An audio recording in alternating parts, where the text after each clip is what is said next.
January 1st of 2025. It's a date that a lot of us are going to remember as the day the year 2025 began with terrorist attacks in the United States. Joining me to discuss the latest on this, as of our recording, Eric Faddis, former prosecutor and defense attorney.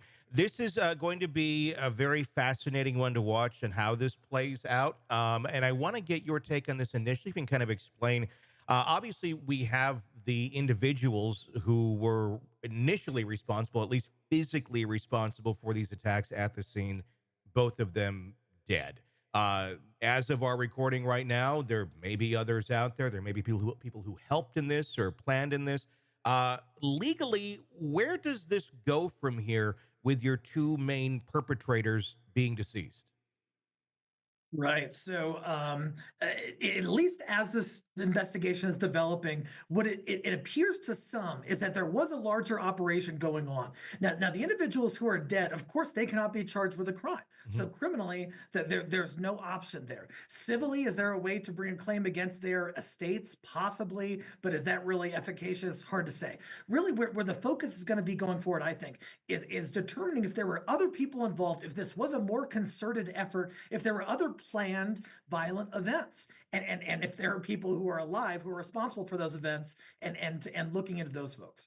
The one we're talking about first, because there's the two that we're kind of grouping the story together now, because it does appear to be connected between the cybertruck explosion at the Trump Hotel in Las Vegas and the attack in New Orleans. As of our recording, not completely confirmed, but the fact that the two of them went to the same, were at the same military base at the same time, used the same app to get their vehicles. There seems to be a lot in here that kind of makes it, as of our recording, hard to believe that maybe there's not some sort of connection, if not to be a very strange coincidence.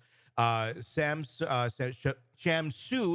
Dinbar Jabbar is the name of the one who was in New Orleans. This is someone who served 10 years in the U.S. Army. He is a U.S. citizen. He was deployed to Afghanistan. Honorably discharged. Has a history. Twice divorced, father of two kids, 20 and 15. This is not somebody who came in from another country, but obviously was radicalized. You got people here. You have the ex-wife. You got kids. You got that. It doesn't appear that this man really has many assets, at least on the surface. Living in a very disheveled trailer home, seemed to have obviously a lot of mental health issues.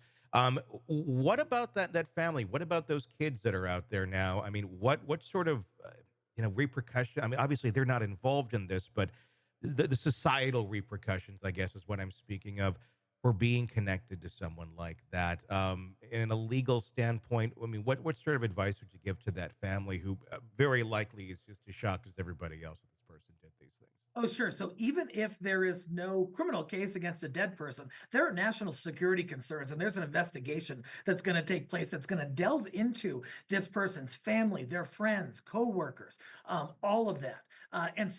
Assuming those people had no knowledge of what was going to happen, and had no involvement, which I have no evidence that they did, it's probably in their best interest, in the nation's best interest, for them to be forthcoming, to talk about how did these things happen? How does a person become radicalized? What interventions could have been done? I think those are really important questions in the aftermath of all this chaos. Let me ask you this. Another, I think, key aspect to this case is not just the fact that you had these two people that were radicalized enough to carry out their version of attacks here, but the fact that we are looking at a real security lapse that did take place, at least in New Orleans. I don't know that I could say the same about the Trump Hotel. Every hotel in Vegas you can drive up to and put your vehicle there. That's not an uncommon thing. I wouldn't expect that much more security for something like that. But certainly the road that the driver went down in Las Vegas, that was under construction. Their barriers were not up. They were having errors. They were trying to get it ready by the Super Bowl. That that right there just seems to be a little insane to me. You have one of the largest New Year's celebrations in the country. We know it's a terrorist target. We have for years, but somehow someone said, we don't have the barriers. We'll put an extra car, a little extra security there, and we'll call it good.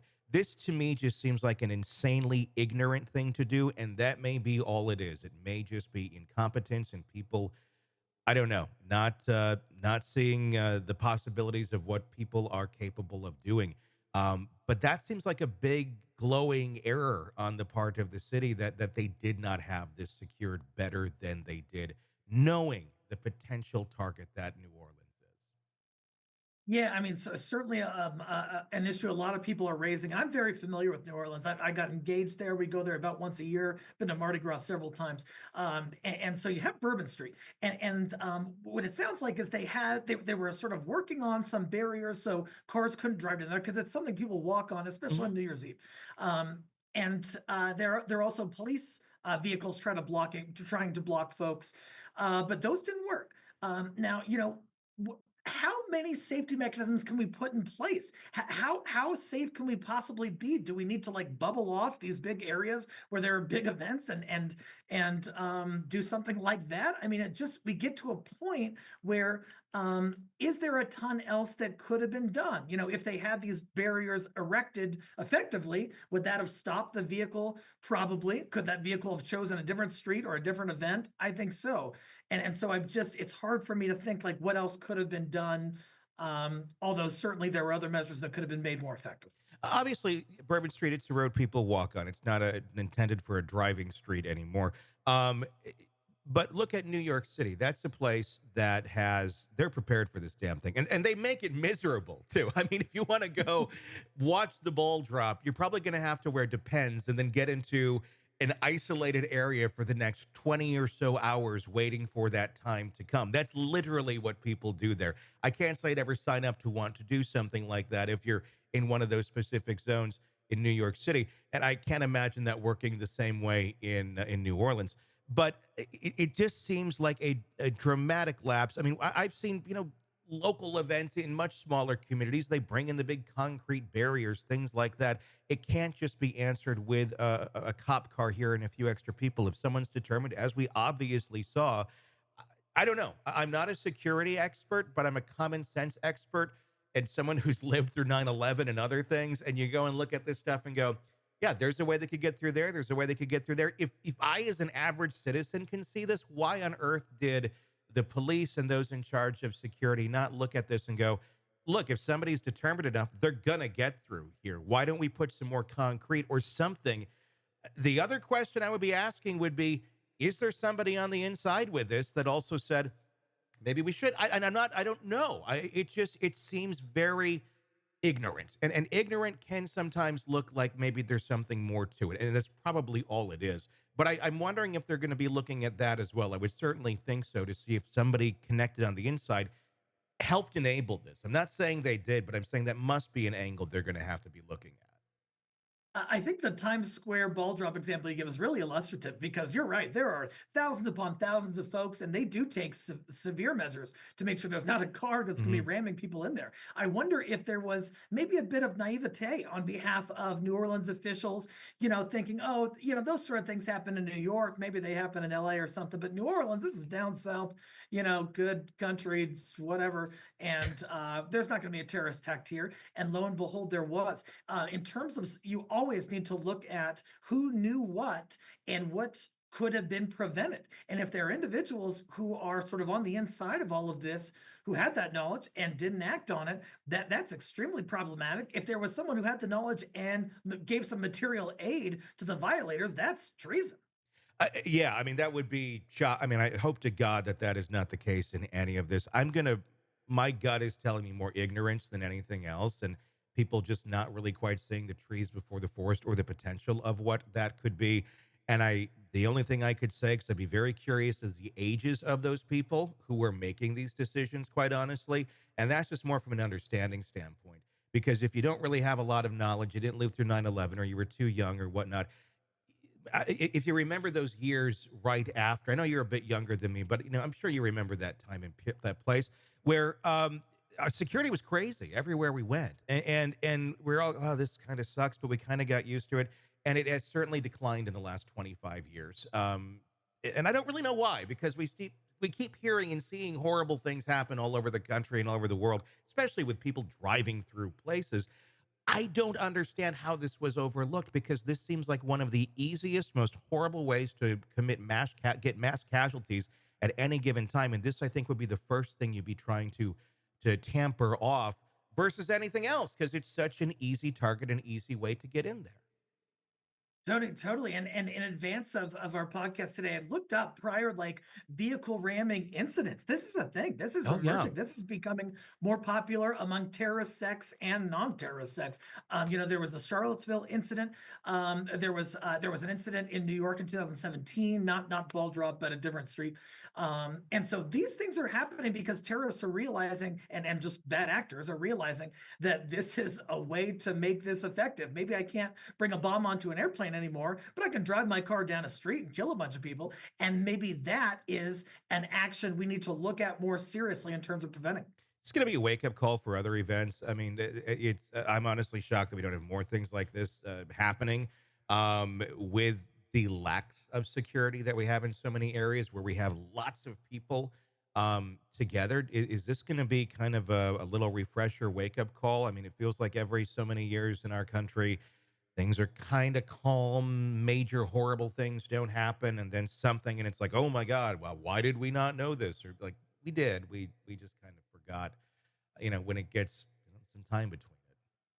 Yeah, Tony, it better be a wake up call for New Orleans specifically, because they are hosting one of the biggest events in the world in a matter of weeks. We're talking about the Super Bowl. There are going to be millions of people there. You want to talk about a target for terrorists, for bad actors, for any type of criminal activity? That's it. And so they are going to have to learn these lessons and learn them quickly, implement protective mechanisms to make sure that this biggest event, one of the biggest events on earth, is a safe event for everybody. And that's a scary thought because you're literally talking a few weeks away. Security for an event like this starts up pretty much the moment the city's announced that, okay, it's going Yeah. to be here. Let's start planning.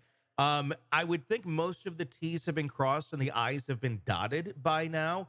I mean, how do you adequately prepare then for this event if you were still operating with the same sort of systems in place and thinkings in place that allowed this to happen on New Year's? And this is the construction company, if you will, that is also planning the security then of the Super Bowl. I would think there'd have to be a lot of last minute overhauls that are going to be taking place here. 100%. There are going to have to be some serious pivots that are made. There's going to have to be some diligent and quick investigation that takes place. And I love New Orleans. Don't get me wrong. Mhm. But historically, government officials there. There's been a feeling of complacency, a feeling of ineptness at times, and that's just sort of a reputation New Orleans government has had for a long time. And so they are going to have to show. Then this is their opportunity to show, no, we can keep people safe. We can host one of the biggest events in the world without some huge event. And to get there, there's a lot of work between now and the brief several weeks we have until the Super Bowl. New Orleans doesn't necessarily have the greatest track record of providing security for their citizens, or provide or things going off without a hitch. The last Super Bowl that took place, I believe it was 2013. At least it was one of the last Super Bowls, not that long ago. And I remember watching that one. The power went out, and Yes. everybody thought, "What is about to happen here?" Because it's a shocking idea that the Super Bowl loses power. And at the end of the day, I believe they blamed it on some function, like transformer that wasn't functioning correctly. It was shocking. Delayed the game 34 minutes. It was the Ravens versus the 49ers. So that time they hosted it, you had that massive of an incident. I guess, their track record isn't great, and it continues to not be great. And obviously, we just saw a horrible example of just how great it is not. Um, it's a huge risk going into the Super Bowl. I'm just shocked that the city still operates, I guess, with this level of incompetence. You look at Hurricane Katrina, and by no Yeah, means was that only New Orleans officials' fault, no, but yeah. they're certainly they know they've got a hurricane season every year, and it could be real bad. And by all accounts, there was not enough protective measures in place for those citizens, federally, locally, and municipal on the municipal level. But yeah, they've got a chance to turn that reputation around, and I'm hoping that they can do it because there have been so many fumbles excuse the pun, in terms of safety when it comes to these big events. Mhm. Well, hopefully everything goes as planned. Hopefully the extra security that they need gets in there, and everything can be peaceful. It's just a scary place to think about with what the potential has for being there. Hey, thanks for checking out the video. Be sure to follow us wherever you download podcasts, and especially Apple Podcasts, where you can get advanced episode and premium content on our premium channel right there. Also, be sure to follow us on social media so you don't miss any breaking updates on the stories that matter to you most. We're on TikTok, X, Instagram, Facebook. Just search Hidden Killers Podcast with Tony Bruschi, and you'll find us right there. Again, thanks for watching.